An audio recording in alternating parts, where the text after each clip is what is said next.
wakasan ang paglaganap ng karahasan, pagprotekta sa mga bata, paglikha ng ligtas na Pilipinas.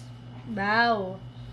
Kami munting bata na mayroong pangarap, iligtas sa karahasan na nagaganap sa loob ng tahanan at komunidad.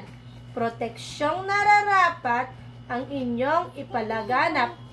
Ang aming panawagan sa mga pinuno ng bayan, gayon din sa aming mahal na magulang.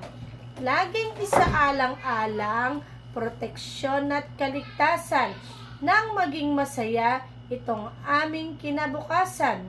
Aming Ama, dalangin sa tuwina, laganap na karahasan ay wakasan na nang hindi masadlak sa pagdurusa upang kami ay mamuhay ng maligaya. Kaming mga bata ay pag-asa ng bansa. Kalingat pagmamahal sana'y aming matamasa, kaya't huwag ipagkait ang inyong pangangalaga. Bansang Pilipinas ay uunlad at magiging payapa. Wow!